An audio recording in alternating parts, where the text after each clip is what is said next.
Hello friends, आपका स्वागत है ऑनलाइन प्लेटफॉर्म सरस्वती पाठशाला में। मैं उमर दीक्षित आप सभी का स्वागत करता हूं। फ्रेंड्स, हम लोग वर्णमाला चैप्टर पर डिस्कस कर रहे थे, जिसके 2 पार्ट हो गए हैं। ये तीसरा पार्ट है।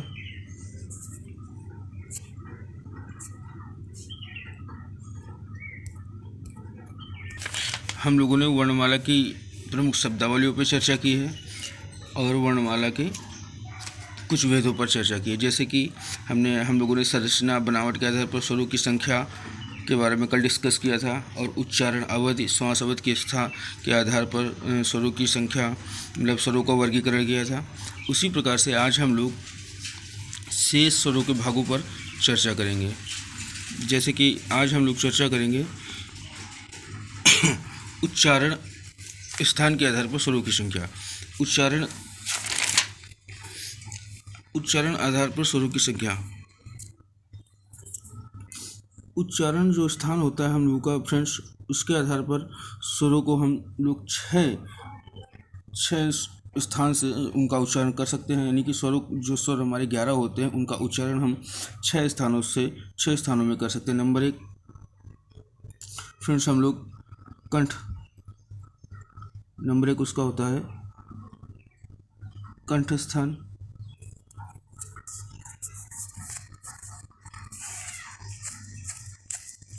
ये देखिए, नंबर 1 हम लोग उसको कंठ स्थान से उसका उच्चारण कर सकते हैं। दूसरा तालु स्थान से, तीसरा ओष्ठ स्थान से, चौथा मूर्धा स्थान से, पांचवा कंठ तालु से, छठा कंठ ओष्ठ से। तो हम लोग इस पर धीरे धीरे चर्चा करेंगे कौन सा स्थान कैसे इसका उच्चारण करते हैं। जैसे कंठ स्थान से हम लोग छोटा आ और बड़ा आ का उच्चारण करते हैं कंठ से। तालु से छोटी ई बड़ी ई, इसे तालव्य भी बोलते हैं। ओष्ठ से छोटा ऊ और बड़ा ऊ का उच्चारण करते हैं, इसे ओष्ठ भी बोलते हैं। मूर्धा से ऋषि का उच्चारण करते हैं, इसे मूर्धन्य भी बोलते हैं। कंठ ताल से ए का उच्चारण करते हैं। कंठ ओष्ठ से ओ और औ का उच्चारण करते हैं। जैसे कि हम लोग देखते हैं कंठ तालु।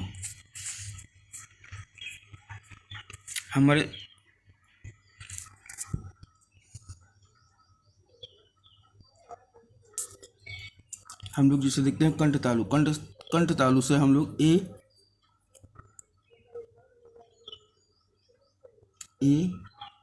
और ए का उच्चारण करते हैं। ठीक है फ्रेंड्स, तो कंठ और तालु इसमें 2 कैसे आ गए? तो देखिए फ्रेंड्स, अगर हम चर्चा करें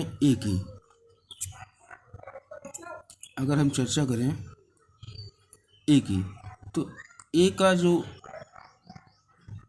ए शब्द है वो किन किन शब्दों से बना है, किन किन स्वरों से बना है? ए जो वर्ण है, ए जो स्वर है, ये स्वर किन किन स्वरों से बना है? तो आप फ्रेंड्स पाएंगे आ,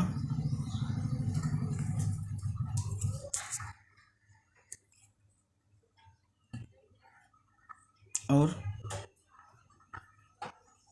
छोटी ई से।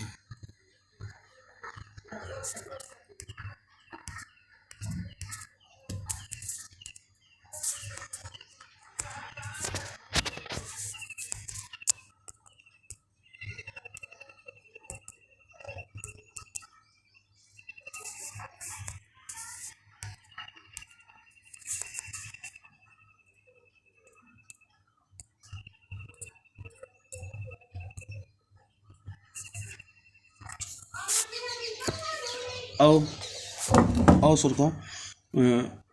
स्वर को देख रहे थे।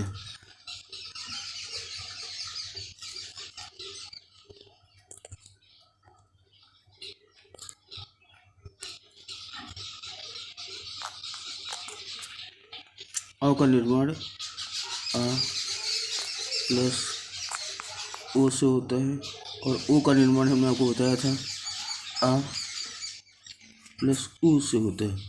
तो आपका इसमें ये आ और ये ए, इन दोनों का उच्चारण स्थान तो आपका कंठ हो गया, और ऊ का हमने आपको पहले ही बता चुके हैं, ऊ का उच्चारण स्थान ओष्ठ होता है। तो इस तरीके से औ का उच्चारण स्थान कंठ और ओष्ठ हो गया। फ्रेंड्स, बहुत ही ध्यान से देखिए, बहुत ही ध्यान से समझिए। अगर ना समझो तो वीडियो को फिर से रिकैप करके देखिए। इसी तरीके से क्वेश्चन पूछे जाते हैं। बिल्कुल भी कोई भी वनडे एग्ज़ाम हो, अगर आप हम लोगों के साथ जुड़े रहते हैं तो आपका वर्णमाला से संबंधित कोई भी समस्या आपको नहीं होगी। फ्रेंड्स, ये था आपका उच्चारण स्थान के आधार पर स्वरों का वर्गीकरण। हमने आपको बताया कि उच्चारण ये देखिए, उच्चारण स्थान के आधार पर स्वरों का विभाजन, जो स्वरों का वर्गीकरण होता है वो छह प्रकार के होते हैं।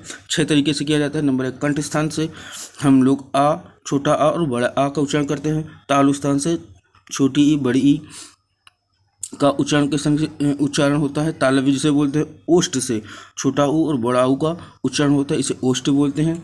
और आपका सिर्फ एक 11 स्वरों में से एक होता है ऋषि, इसका स्थान होता है मूर्धन्य, मूर्धा से हम लोग ऋषि का उच्चारण करते हैं।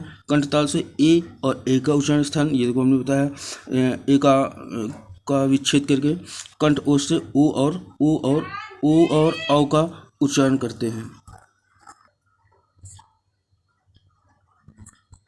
तो ये फ्रेंड्स आपका हो गया उच्चारण स्थान के आधार पर स्वरों का वर्गीकरण।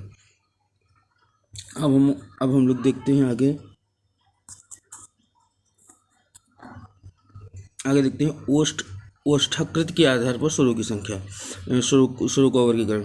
ओष्ठाकृत यानी कि ओठ की आकृति के आधार पर स्वरों को हम कितने भागों में इनका वर्गीकरण कर सकते हैं। इसको हम 2 भागों में यानी कि 2 तरीके से इनका हम वर्गीकरण कर सकते हैं। नंबर 1, वृत्ताकार या वर्तुलाकार स्वर। नंबर 2 से अवृत्ताकार या अवृत्ताकार स्वर। ठीक है, देखते हैं।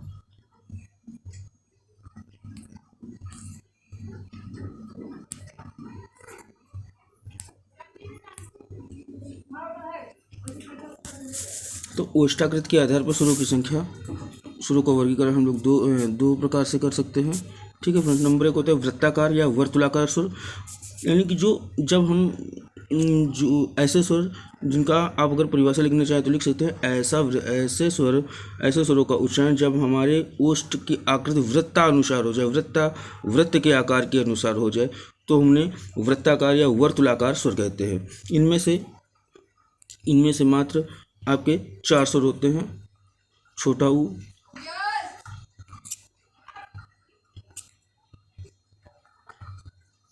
बड़ा ऊ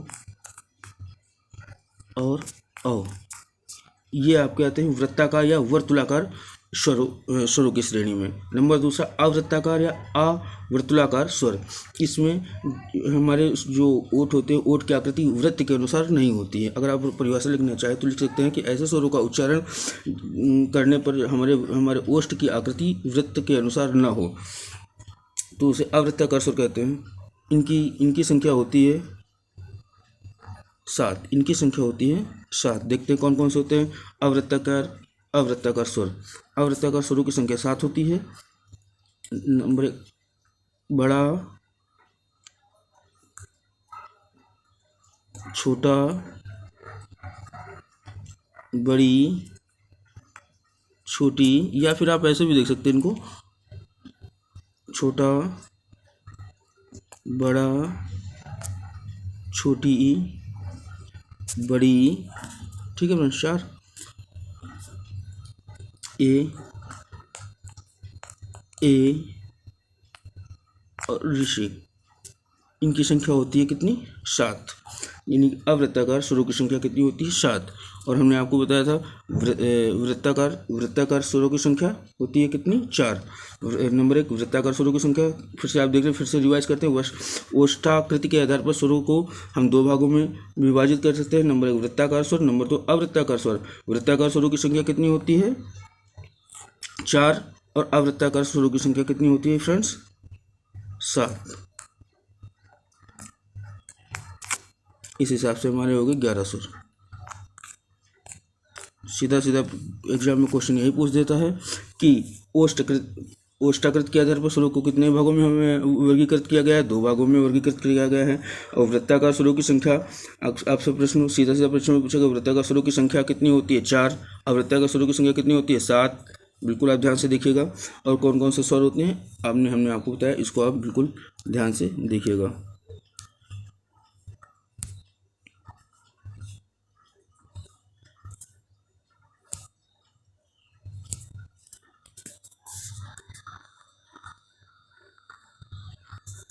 ठीक है फ्रेंड्स, वही आप देखिएगा कि ओष्ठाकृत के आधार पर स्वरों की संख्या 2, वृत्ताकार अवृत्ताकार, ये हमने पूरा यहाँ पे डिस्क्राइब कर रखा है। अब देखते हैं मुखाकृति। मुखाकृत के आधार पर स्वरों को कितने भागों में वर्गीकृत किया गया है। मुखाकृत के आधार पर स्वरों को चार भागों में इनका वर्गीकरण किया गया है। देखते हैं कैसे। नंबर 1 विवृत स्वर, नंबर 2 अर्धविवृत स्वर, संवृत स्वर और अर्धसंवृत स्वर। परीक्षा में सीधा क्वेश्चन पूछा जाता है मुखाकृत के आधार पर स्वरों को कितने भागों में विभाजित किया गया है। 4 भागों में विभाजित किया गया है। पूछ दिया जाता है विवृत स्वर कौन से होते हैं, तो विवृत स्वर मात्र एक होता है, बड़ा आ। विवृत स्वर आपका जो होता है मात्र एक होता है, बड़ा आ, जिसे हम विवृत स्वर कहते हैं। ठीक है फ्रेंड्स। अर्धविवृत स्वर सेकंड नंबर पर होता है अर्धविवृत स्वर। अर्धविवृत स्वरों की संख्या कितनी होती है, 2। अर्धविवृतों की संख्या होती है 2।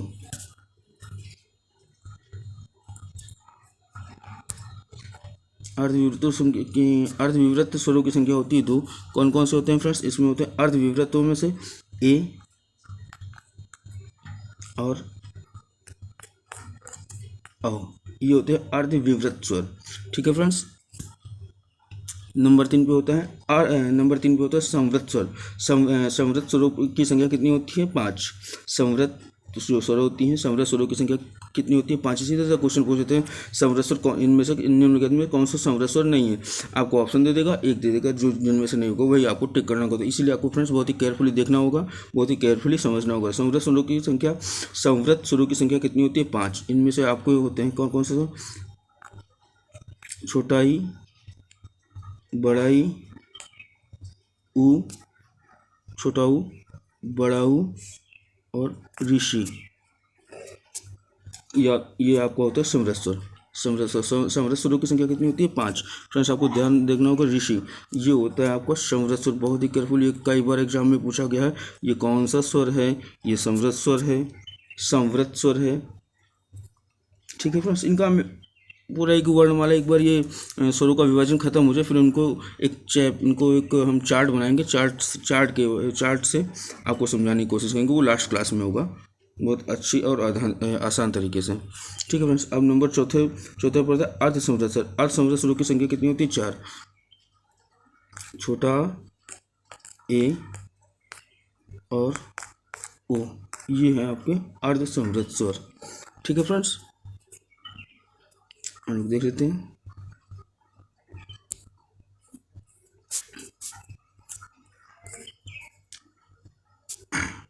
मुखाकृत के आधार पर स्वरों की संख्या 4 होती है। मुखाकृत के आधार पर स्वरों की संख्या 4 होती है, हमने बताया विवृत स्वर। हाँ फ्रेंड्स, एक और देख लेते हैं। एक होता है हमारा आगत स्वर, जिसे आ के ऊपर चंद्रबिंदी, आ और आ के ऊपर जो चंद्रबिंदी ऐसे लगा होता है, ये होता है फ्रेंड्स हमारा आगत स्वर। तो कुछ विद्वानों ने इस आगत स्वर को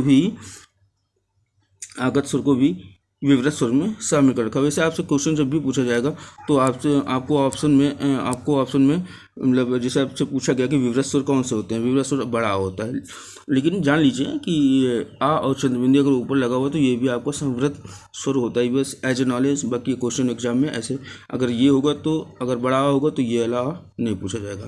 बाकी आप अपनी नॉलेज के लिए इसको रख लीजिए। ठीक है फ्रेंड्स, तो ये था आज का चैप्टर वर्णमाला